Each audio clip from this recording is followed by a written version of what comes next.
My name is Andrew, and if you'd asked me a year ago, I would have told you my life was as steady as a ship in calm waters. At 43, I wasn't living a movie star life, but it was good enough. Married for 15 years to Laura, a woman I thought was my soulmate, with a cozy house in the suburbs and a job that paid the bills. Nothing extraordinary, but nothing to complain about either. At least, that's what I believed. Laura was the kind of woman who could command a room without even trying. She had this effortless charm, a warmth that made people gravitate toward her. That's what drew me to her in our late 20s. She made me feel like I was the only man in the world who mattered. It wasn't always easy between us, of course. Life has a way of throwing curveballs, financial struggles, disagreements over small things that sometimes grew too big to ignore. But we always found a way back to each other. Or so I thought. And then there was Dave, my best friend for over 2 decades. We met in our 20s, working at the same warehouse back when life was simpler. Dave was a widower, having lost his wife in a car accident nearly 10 years ago. That tragedy left him raising his daughter, Sophie, alone. The first year after his wife's death was brutal for him. He was a shell of the man I once knew, barely keeping it together. Laura stepped in during that dark time. She took Sophie under her wing, treating her like family. Sophie, just a little girl back then, practically grew up in our house. She called me Uncle Andrew and came to me with her teenage dramas, boys, grades, fights with friends. I always tried to be there for her in ways Dave sometimes couldn't. He was grateful, or at least he seemed to be. He would often say I was the brother he never had, and I believed him. Life had its routine. Work, dinner, the occasional night out with Laura or a beer with Dave. Sophie grew older and became her own person, bright and confident, carving her path in the world. Dave and Laura stayed close, and while I sometimes joked about how much time they spent chatting, I trusted them both completely. But looking back, there were signs, little things I didn't pick up on. Laura was always better dressed when Dave came over, her makeup just a little more polished. They'd laugh at jokes I didn't get or talk in hushed tones when they thought I wasn't paying attention. I shrugged it off as harmless familiarity. Why wouldn't they be close?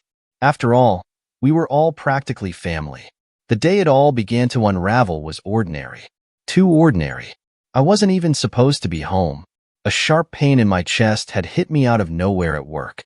My boss, worried it might be serious, sent me home to rest. I was planning to crawl into bed and sleep off whatever it was, but as I pulled into the driveway, something felt off. Dave's car was parked outside. That wasn't unusual. He often dropped by unannounced. But the front door was locked, which Laura never did during the day, especially if someone was visiting. I let myself in, stepping into the eerie silence of the house. It was too quiet. No TV, no music, nothing. Then I heard it, a muffled sound from upstairs. At first, it was so faint I thought I'd imagined it. But as I climbed the staircase, it became unmistakable. Voices, low and urgent. My heart raced as dread clawed at my chest. I reached the bedroom door and froze. My hand hovered over the doorknob as if opening it would confirm my worst fear, a fear I didn't even know I had. Finally, I pushed it open. There they were, Laura and Dave, tangled together in our bed. They froze, their faces pale as they locked eyes with me. Time seemed to slow as I took in the scene. My wife of 15 years, the woman I'd built my life around, and my best friend of 20 years, the man I'd trusted with everything. Neither of them spoke at first. Laura's mouth opened and closed, but no words came out. Dave scrambled off the bed, stammering something I couldn't make out. It was like watching a movie in slow motion, except I was the one being gutted alive. I didn't think. I just acted. I walked to the closet and grabbed a baseball bat I kept there. Dave flinched as I swung it, not at him, but at the floor. The sound of splintering would echoed through the room. Laura screamed, begging me to stop, her voice barely penetrating the fog of rage in my head. How long? I growled, my voice trembling. How long has this been going on? Neither of them answered. Their silence was all I needed. I dropped the bat, stormed out of the room, and headed straight for Dave's car. The rage boiled over as I smashed the windshield, dented the hood, and ripped off the side mirrors. By the time I drove off in my own car, My hands were shaking so badly I could barely hold the wheel. I didn't know where I was going. All I knew was that the life I thought I had was gone. Everything was gone. Driving aimlessly through the city, my mind spun in 1,000 directions at once. Betrayal wasn't a new concept to me. I'd seen it happen to others. But this was something else entirely. It wasn't some distant story or a whisper about a colleague's bad luck. This was my life, my wife, my best friend. It felt like someone had torn my chest open and left a void where my heart used to be. I barely registered where I was until the neon lights of a familiar bar blinked through the windshield. It wasn't a place I frequented often, but I'd been here enough times over the years to know it was the kind of place where people went to forget. That's exactly what I needed, to drown myself in something stronger than my anger. The door creaked as I stepped inside, the dim light and low murmur of voices welcoming me like an old friend. The bar was nearly empty, just a few regulars hunched over their drinks, each lost in their own misery. I dropped onto a stool at the counter, gripping it tightly as if it were the only thing keeping me tethered to reality. "Whiskey," I muttered without looking up. Levi, the bartender, didn't say a word. He'd been serving drinks here for decades and had probably seen every kind of broken soul stumble through his doors. A man who looked the way I did, disheveled, with a wild look in his eyes, was just another story in a long line of tragedies.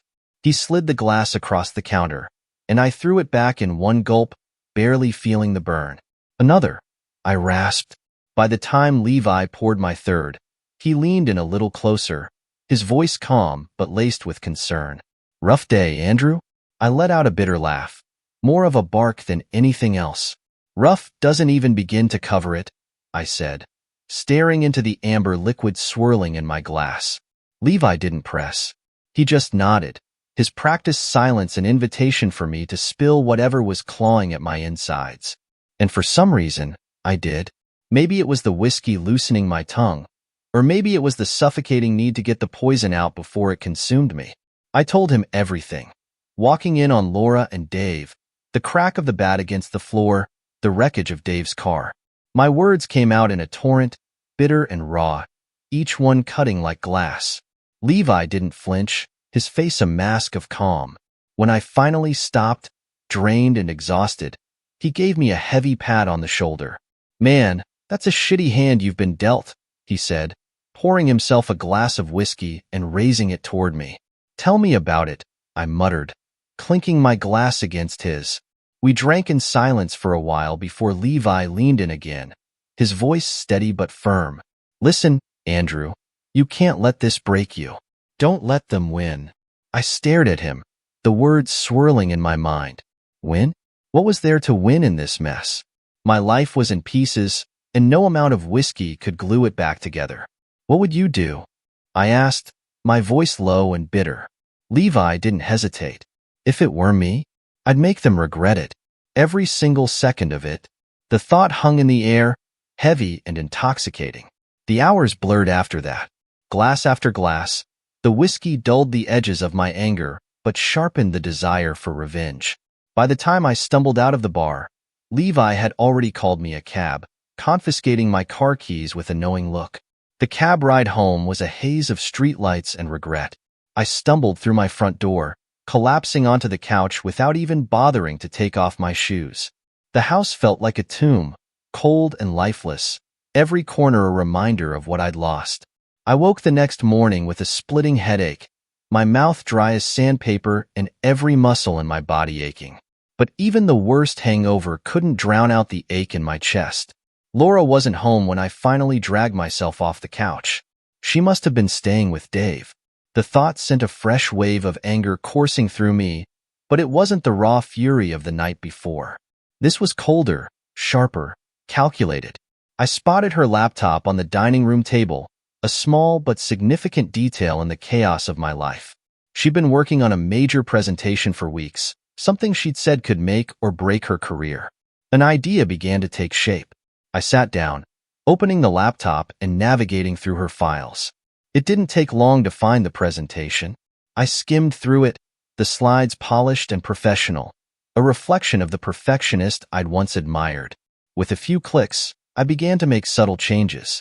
Nothing obvious, just enough to cause discomfort and confusion during her pitch.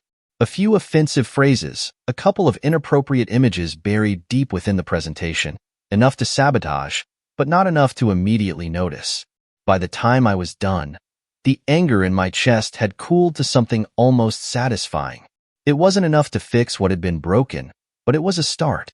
Laura wanted to play games? Fine. I was ready to play too.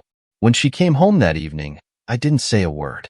I just watched her from the couch as she moved through the house, oblivious to the storm I'd set in motion. The battle had begun, and I wasn't planning to lose. The next morning was a blur of exhaustion and simmering rage. I hadn't slept much.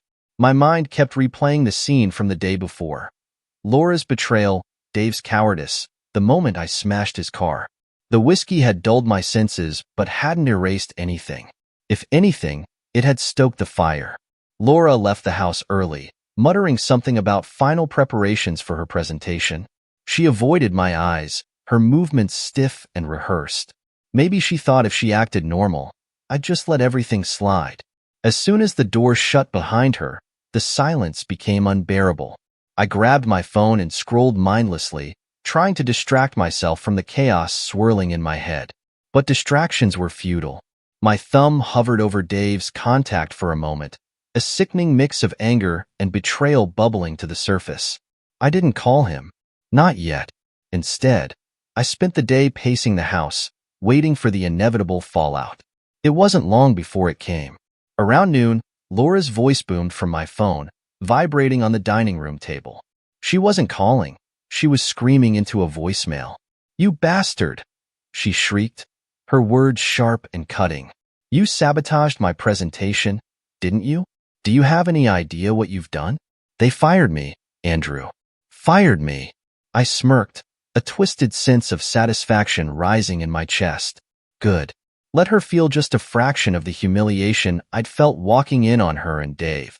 When she got home later that day, the storm hit full force. The front door slammed hard enough to shake the pictures on the walls. "You think this is funny?" she spat, her face flushed with fury.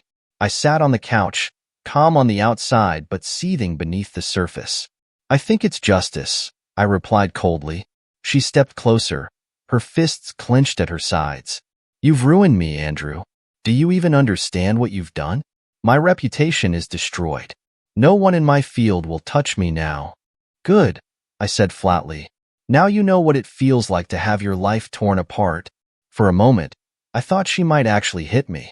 Her face twisted in frustration, tears pooling in her eyes, but she turned and stormed off, slamming the bedroom door behind her. The house fell silent again, but the air was thick with tension. I wanted to feel triumphant, but instead, a gnawing emptiness settled in my chest. This wasn't over. Not even close. That night, my phone buzzed, cutting through the suffocating stillness. The name on the screen made my stomach drop. Sophie.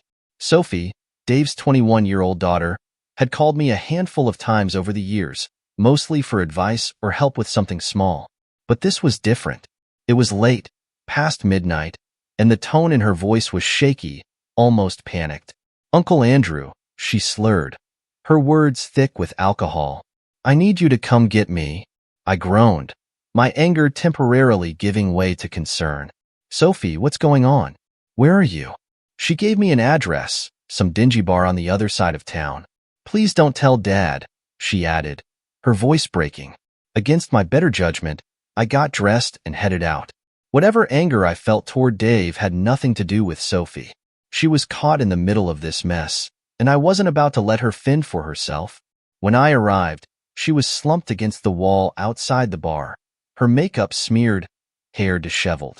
The stench of alcohol hit me the moment she stumbled toward my car. "Get in," I said, opening the passenger door.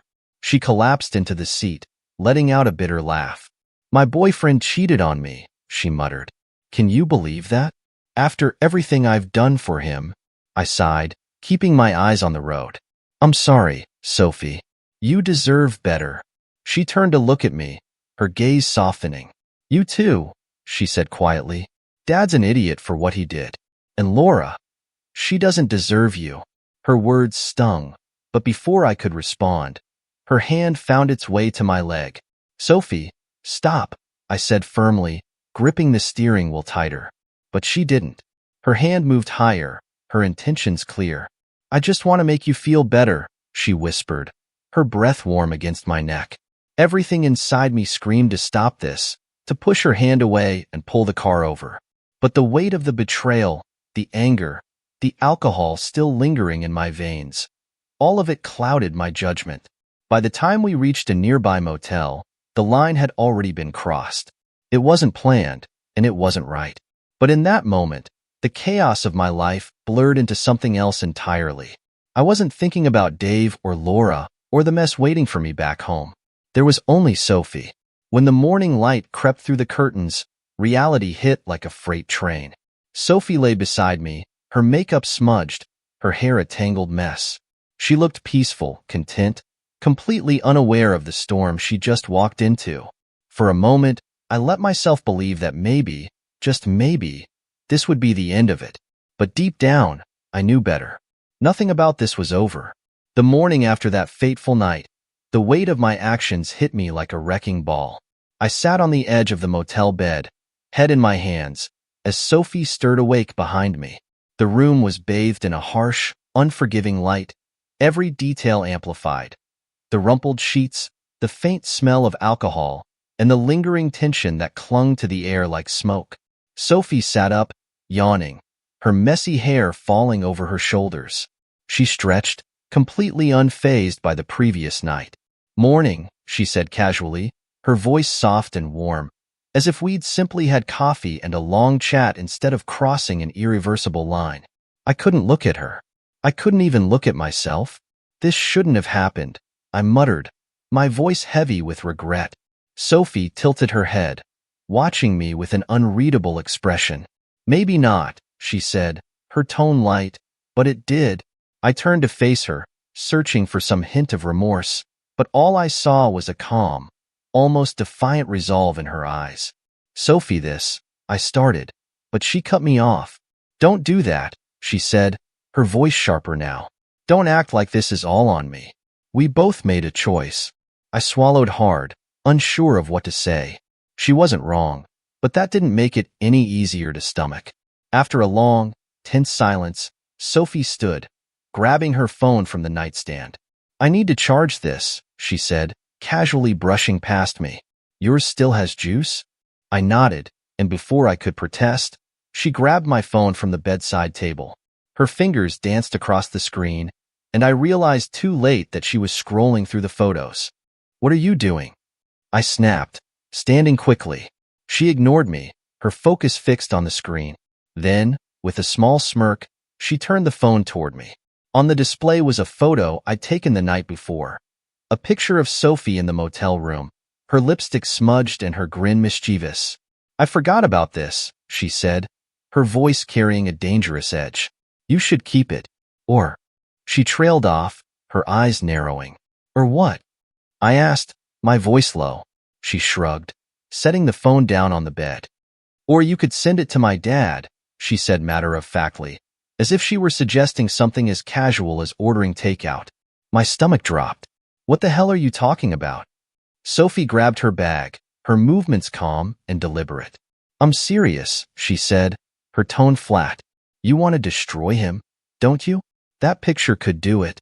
For a moment, I just stared at her, struggling to process what she was suggesting. "Why would you want that?" I finally asked, my voice thick with disbelief. She stopped, her back to me, and let out a bitter laugh. "Because I'm tired, Andrew," she said, turning to face me. "Tired of him controlling my life. Tired of his constant guilt trips, his excuses for why I can't leave or make my own decisions. You think he's some great guy? He's not. He's just as selfish and manipulative as Laura." Her words hung in the air, and for a moment, I saw a glimpse of the pain she'd been carrying. This wasn't just about rebellion or some misguided sense of freedom. This was about years of feeling trapped. But even so, what she was suggesting felt like a line too far, even for me. "I'm not sending that picture," I said firmly, grabbing the phone and deleting it before she could stop me. Sophie rolled her eyes. "Suit yourself," she said, heading for the door. But don't come crying to me when he gets away with everything." She left without another word, and I was left alone in the motel room, her words echoing in my mind. When I got home later that day, the tension in the house was suffocating. Laura was there, pacing the living room with a scowl on her face. She stopped when she saw me, crossing her arms over her chest. "Where were you?" she demanded. "Out," I said curtly, brushing past her. She followed me into the kitchen, her tone sharper now. "Don't give me that. You were gone all night, Andrew. Don't you think I deserve to know what's going on?" I spun to face her, my anger bubbling to the surface. "Deserve? You think you deserve anything after what you've done?" Her face flushed, but she didn't back down. "You sabotaged my career, Andrew. You ruined me. And you ruined us," I shot back. The fight escalated quickly, both of us shouting over each other until the front door flew open and Dave stormed in, his face red with rage. "What the hell is this?" he shouted, holding up his phone. My stomach dropped. He had the picture. For a moment, none of us spoke. Laura looked between Dave and me, confusion turning to horror as she pieced it together. "You sent him that picture?" she asked, her voice trembling. "I didn't," I said through clenched teeth, glaring at Dave. "Don't lie to me," he roared, lunging toward me. The impact knocked me into the counter, and before I knew it, we were trading punches. It wasn't a clean fight. It was messy, chaotic, fueled by raw emotion. Laura screamed, trying to pull us apart, but neither of us would stop.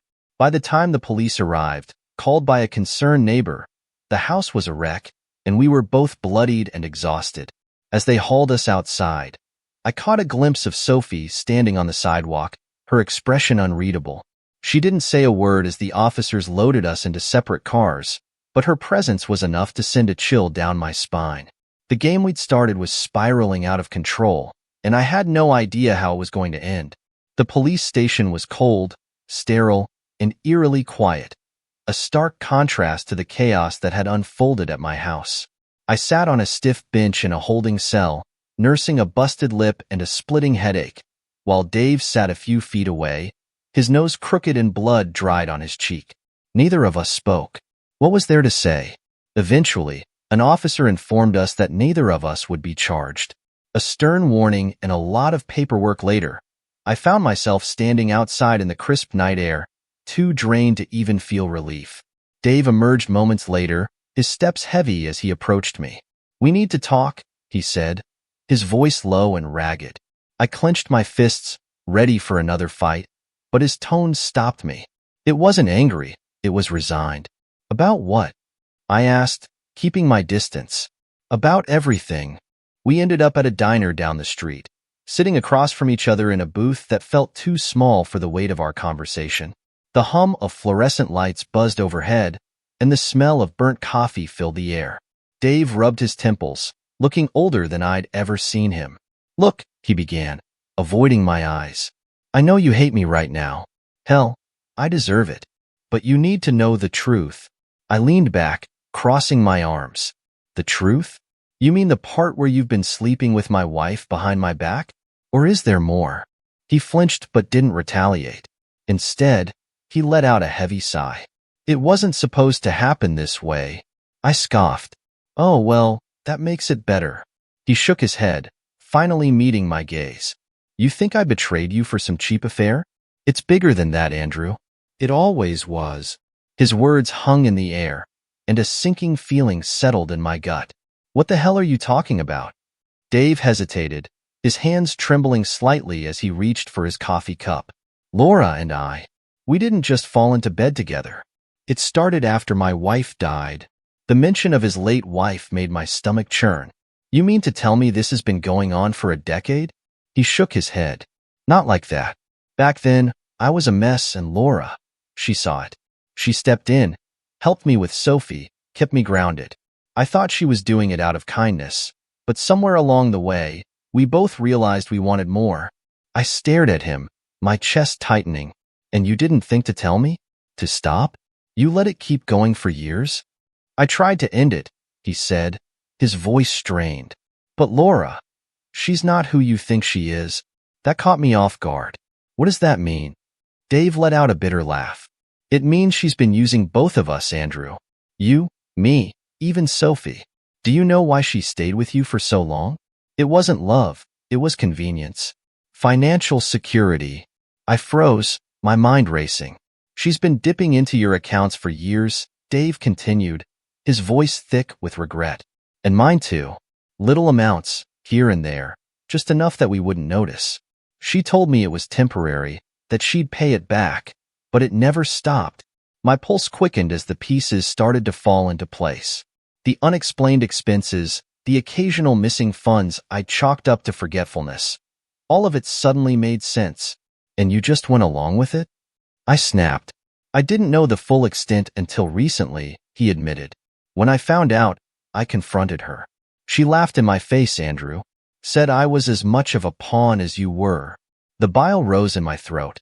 You're lying. I wish I was, he said quietly. But here's the kicker. She's been planning to leave both of us. She's been stashing money in an offshore account. She's setting herself up to disappear, Andrew, and she doesn't care who she burns to do it. I left the diner in a daze, Dave's words ringing in my ears. Part of me wanted to dismiss it all as a desperate attempt to shift blame, but deep down, I knew he wasn't lying. When I got home, the house was dark and silent. Laura wasn't there, which wasn't surprising, but Sophie was.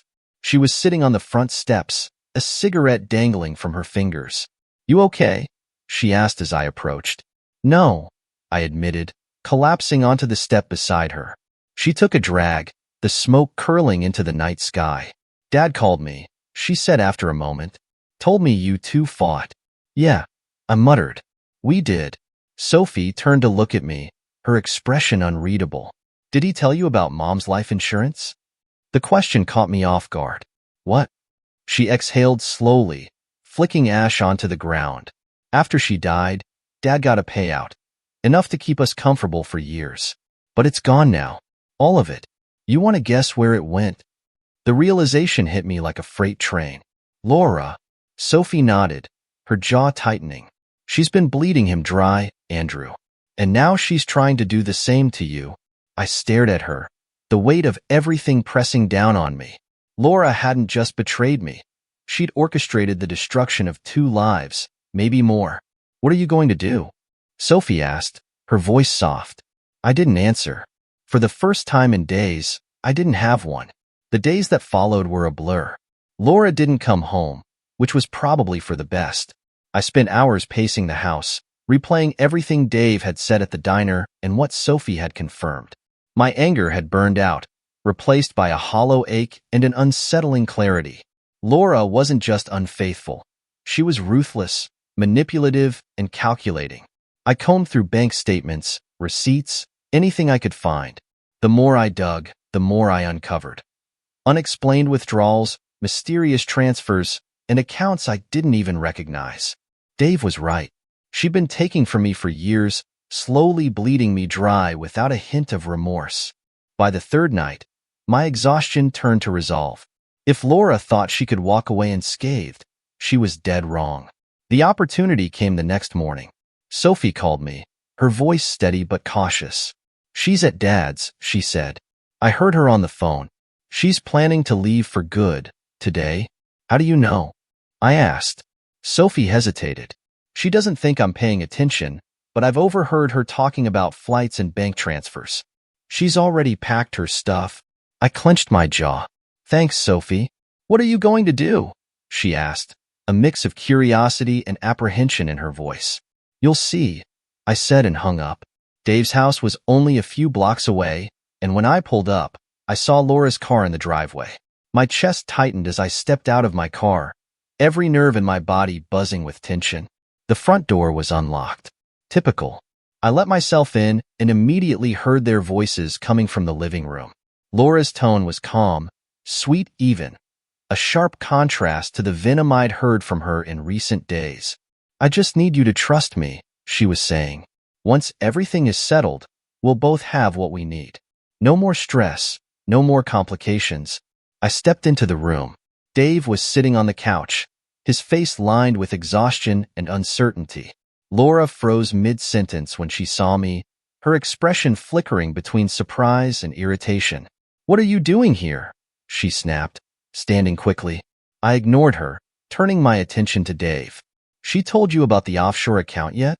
His head snapped toward me, confusion etched on his face. What? Laura's eyes widened, panic flashing across her face. Don't listen to him. He's trying to... Shut up, Laura. I barked, my voice colder than I'd ever heard it. You've been playing both of us, haven't you? Bleeding us dry while you set yourself up to disappear. Dave looked between us, realization dawning. Is that true? He asked her, his voice trembling. Laura's mask slipped. She sighed, crossing her arms over her chest. You're both so dramatic, she said, her tone dripping with disdain. I did what I had to do. Neither of you would understand.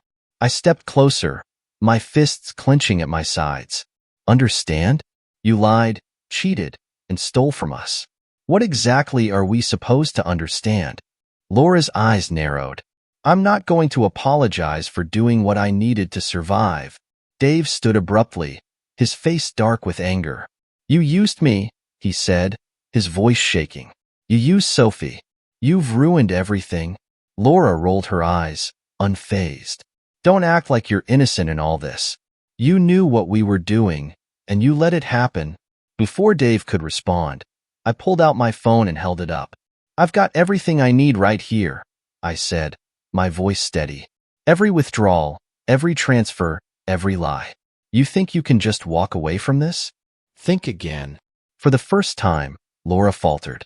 Her confident demeanor cracked, and she took a small step back.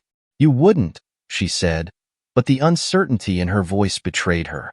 Try me, I said, my eyes locked on hers. What happened next was a blur. Laura tried to talk her way out of it, weaving excuses and half-truths, but neither Dave nor I were listening anymore. The more she spoke, the more obvious her guilt became. Finally, Dave snapped. Get out, he said, his voice low and furious. Get out of my house. Laura hesitated, her eyes darting between us.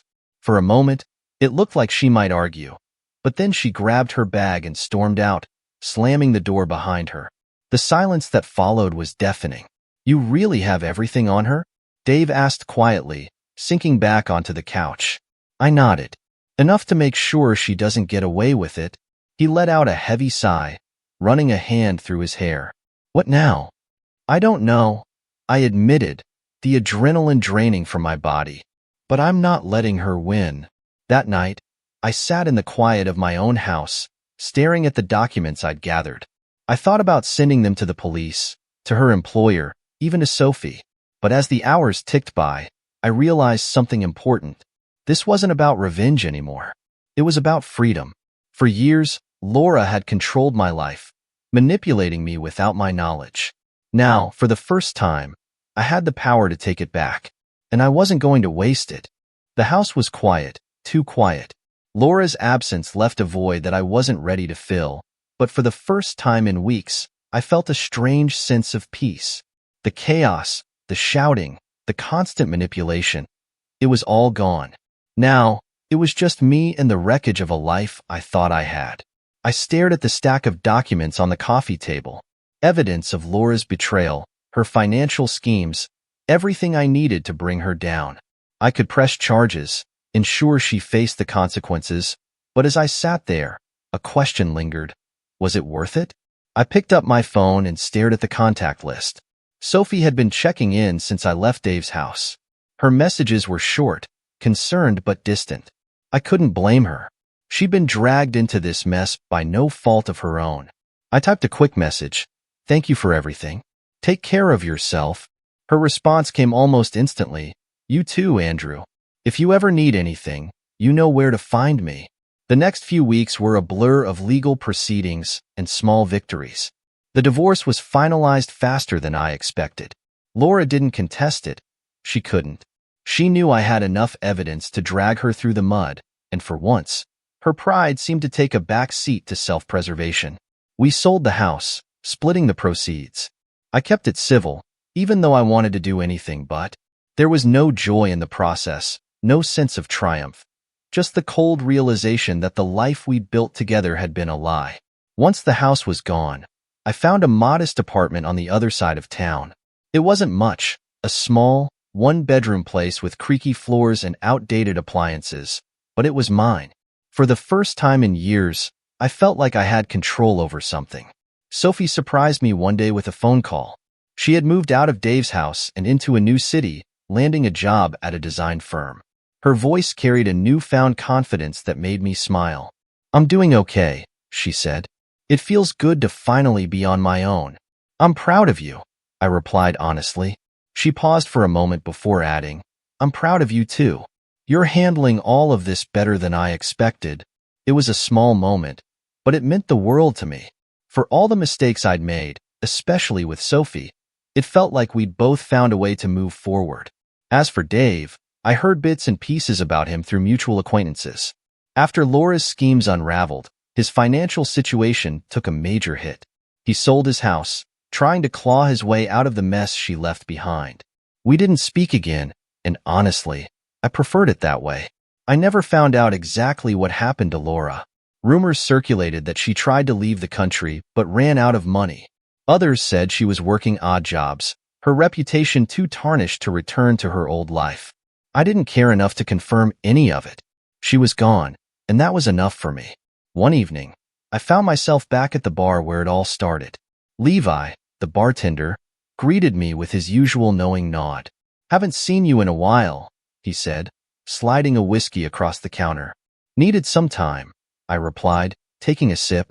Levi leaned against the bar, his expression unreadable. "You look different." "Different how?" He shrugged. "Lighter. Like you finally let go of whatever was weighing you down." I smiled, the first genuine smile in what felt like years. "Maybe I have." Levi didn't press further, and I appreciated that. We drank in companionable silence, the hum of the bar providing a comforting backdrop. Life didn't magically become perfect after that. There were still bad days, moments when the weight of everything I'd been through threatened to pull me under. But there were good days too, days when the sun felt a little warmer, the world a little kinder. I started seeing a therapist, something I never thought I'd do. At first, it felt awkward, even pointless, but over time, it became a lifeline. I unpacked the anger, the guilt, the betrayal, and slowly, I began to heal. One day, my therapist asked me a question that stayed with me. "What do you want your life to look like now?" It was such a simple question, but for the first time in years, I didn't have an answer. And that was okay. I didn't need to have it all figured out. All I needed was the determination to move forward, one step at a time. Months later, I found myself standing on a quiet beach at sunrise, the waves lapping gently at my feet. The apartment had been sold, the last remnants of my old life left behind. I wasn't running anymore. The horizon stretched out before me, endless and full of possibilities. For the first time, I felt truly free. Life had knocked me down, dragged me through hell, but it hadn't broken me. I was still here, still standing, and I knew, deep down, that the best was yet to come.